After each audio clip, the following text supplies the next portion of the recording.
everybody, and welcome to the esports.net Rocket League show. My name is Oliver Bass, joined alongside by the Pyro J. And Pyro, we are here today to power rank our top 5 teams going into the RLCS World Championship for the 22-23 season. We have found ourselves at the very tail end of a very long season that started all the way last year in 2022 in the fall split. Now we find ourselves 3 lands removed with one last land to go, the World Championship in Dusseldorf, Germany, which is a 2-week-long event. It is going to be an absolute trek for many of these teams. But we've got 5 teams on our list here today that we think might just be able to come out a little bit more successful than the rest of the pack. Pyro, I'm going to let you kick this one off because, surprise, surprise for those at home, we only have one difference here. We both made our own power rankings, but number 5 is the only 2 teams that we have different here. So I'm going to let you start off your top 5. I am still amazed that our list came out so similar, because, and maybe not though, because folks, the last World Championship that was held in Fort Worth, Texas, both Bass and I went together. We were there even for the wild card week when it was presented there in front of like maybe only 100 or so people. So we know our stuff. We've been to a Worlds, the last one, so we're not going to be in Dusseldorf, and yeah, gotta show your flowers to Bass. He even got the cast one. But let's get down to business. Let's get down to the top 5. My number 5, which I'm ready to ruffle some feathers, is Team Secret. Let me start with this, right? A Sam team's gonna show up. You just know it's a LAN, and Sam is ready to come up big. I mean, you can look at Ninjas in Pajamas in the last major, who, you know, took out Furia to get their spot, but like they showed up. Team Secret, I think, is a perfect example. Think back to the fall major, top 4 finish, got knocked out by BDS and took out version 1 in a 4-1 showing on their way there. Not only that, but the defensive MVP was KB1. You gotta remember that this team is ready to put up a wall against any attacking force in the league. And I know Secret have to go through the wildcard stage. That's what makes this pick incredibly tough when there's teams like Ninjas in Pajamas, who look explosive as the last major, that already are through that wildcard stage and are in the main event. But I think Secret have the chops to take it all the way. I think they're the standout team at Worlds for Sam. I think that it's honestly not a unfair opinion to make that right now. As much as people probably are very hype on NIP right now, Ninjas in Pajamas being one of the only South American teams to make a bid straight through to the group stage of the World Championship, NIP didn't really have to fight the same way that Secret did. The big fights that they had were within South America themselves. They were more consistent throughout the season in online play, but when it came to in-person play LANs, they didn't necessarily do too much.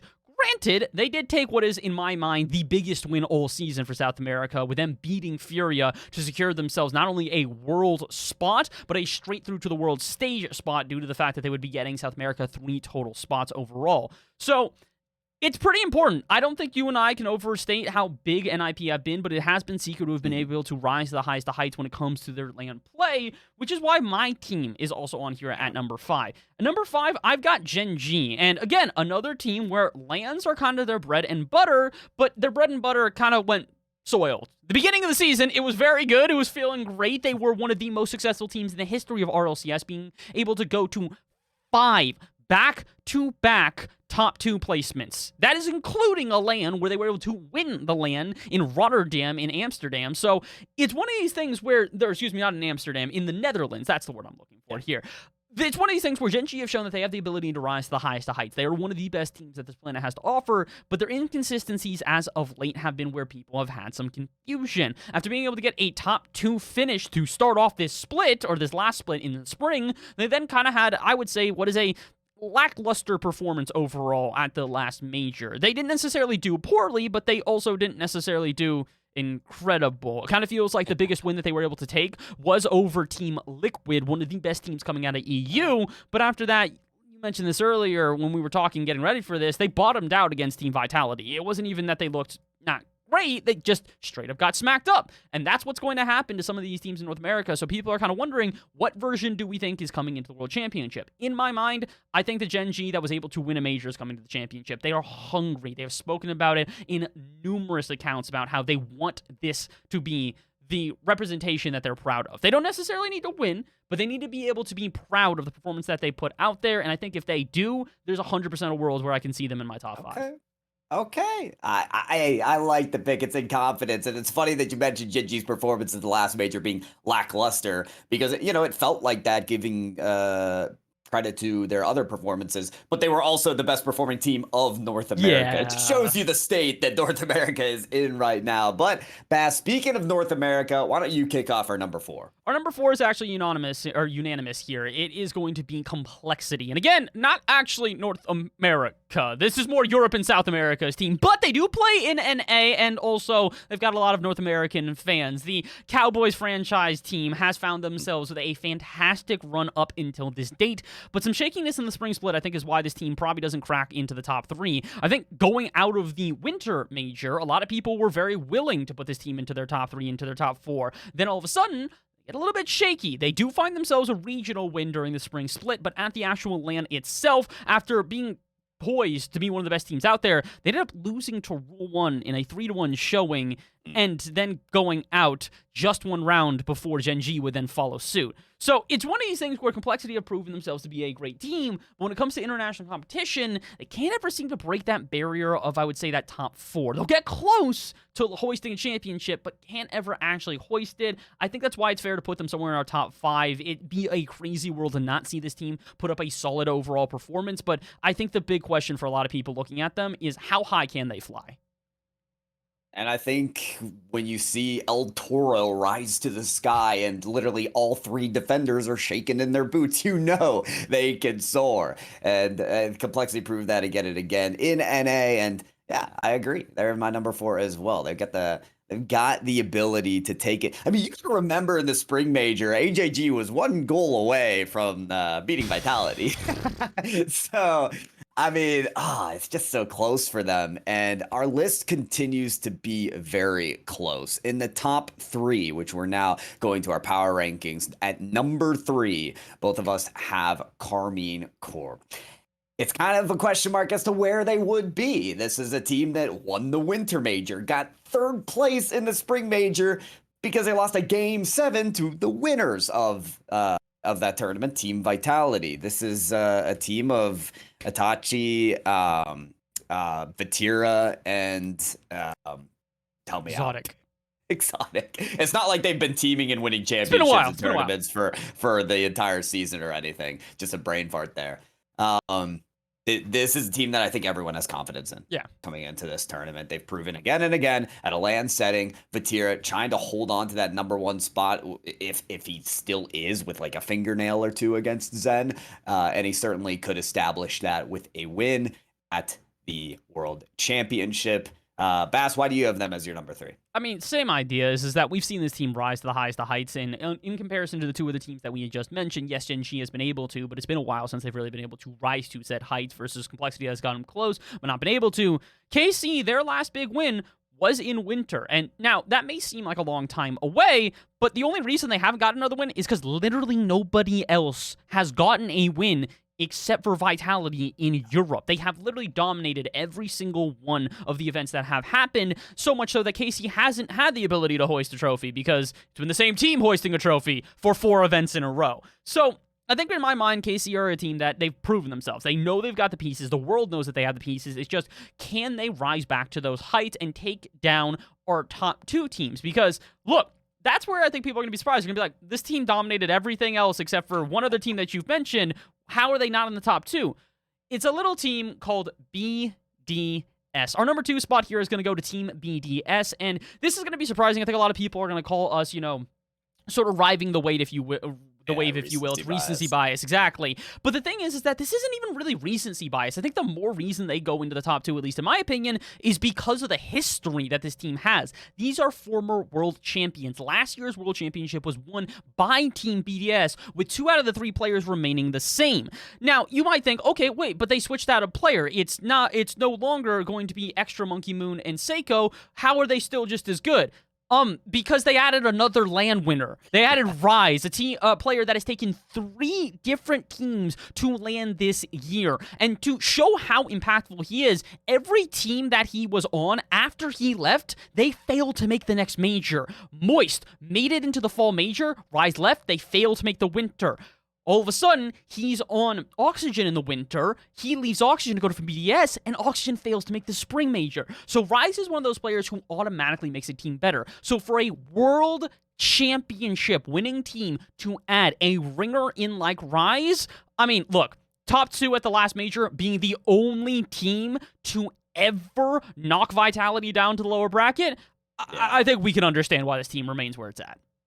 Yeah, and listen, maybe there's people that want to put them as a number 1. It's almost impossible too, based on the results that we have of our number 1 team, but they've shown that they have what it takes to do that. I'll add on here to the BDS pick at number 2. I mean, they also have a winning record in EU regionals against Carmine Corps. It's not even that hot of a take to say that, oh, just because they did perform better in the spring major means that they're number 2 now. No, it's because they performed better in the entirety of the spring split as well. I mean, how do you not believe in a team of former world championships, 2 out of the 3, and then Rise? Like, that's just a team that you gotta rally around. And that BDS name, man, they know how to put anybody to shame. That grand final of the last World Championships is forever burned in our minds of the sobering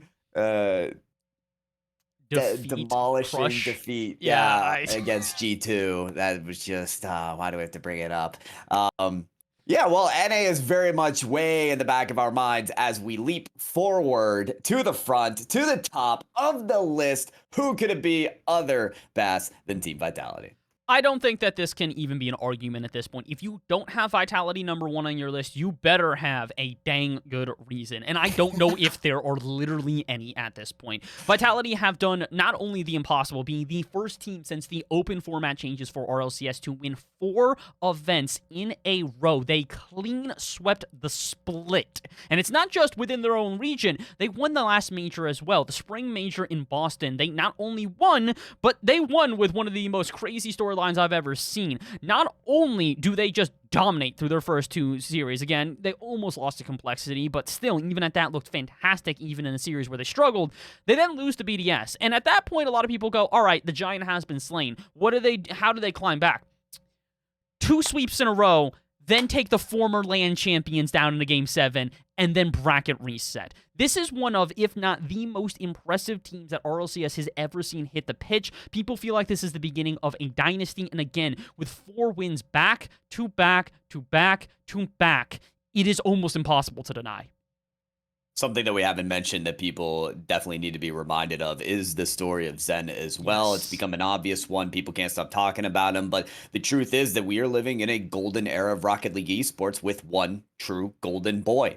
This is a player who has entered during the spring split here just recently and has not lost a single tournament. This is in arguably the best region of Rocket League of Europe, winning every tournament, and then at the international stage, everyone putting question marks over this player. Oh, but can he do it at Atlanta? Oh, but can he do it against all the regions? Yes, yes, he can. And he's ready to do it here at the World Championship as well. Team Vitality, and namely Zen, have the chance to put the icing and the big cherry on top of what will be an incredible story of not only this team, but just Zen in particular. And everyone's ready for it. Not only are we ready to see Vitality take the win, but Bass, you got to remember all these teams, like, they're VOD reviewing against this team. They're figuring out, BDS and Carmine Corps especially are figuring out how to beat this team. They're studying that, and they are definitely going to have a target on their back at Worlds. Yeah, this is going to be a crazy World Championship. This feels like we are finally seeing what was the plans of last year get laid into a better foundation. It feels like every region is leveled up. We have seen some of the most intense competition that the world has ever been able to witness in Rocket League, and honestly, at this point, I am very excited for it. Before we wrap up the show, I do want to give a couple honorable mentions to some teams that people might have expected to be on this list. I think the top 3 for me, at least in my mind, would be Liquid, Rule 1, and Moist. I think there are arguments to be made against all of them. For Rule 1, again, we've seen this before with MENA teams. they were able to do incredibly well at the last major, but who knows how they're going to perform at a championship after only being able to make a single LAN all year. Moist, another very good team, and after a very, very good championship, people think that they are back, but they still got to prove themselves. And Team Liquid, who, in my mind, have not taken many big wins on LAN. Although online, they're one of the best teams that the planet has to offer. In person, they've struggled to take down big names and have really only been able to take wins against teams that they are almost always on paper better than. When it comes to an even matchup, they seemingly struggle every time. So they were left out of my top 5 for a reason. Pyro, any teams you maybe want to mention that people are expecting to at least be talked about on this list?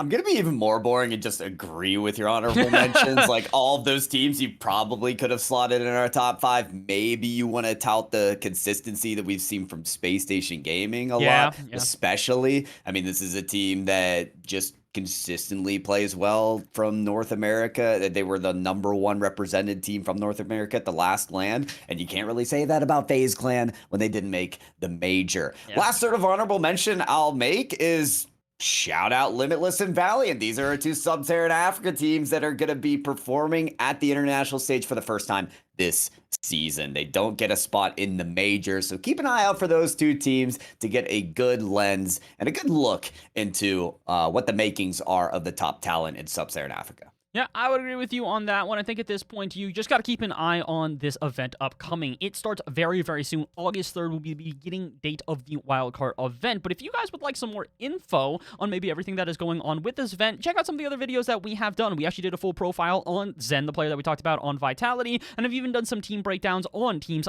like Team Vitality. I believe we might have also done one on BDS or Optic, or a couple of different teams at this point. Go and check out the channel, go and see the other content that we have got, and get prepared, because the World Championship is just around the corner. And, well, maybe next time that you see us, we'll have some more insight and maybe some conversations about the results that do happen. Otherwise, that has been that. This has been the esports.net Rocket League show. My name is Oliver Bass, joined alongside by Pyro J, and we will see you guys next time. Have a good one.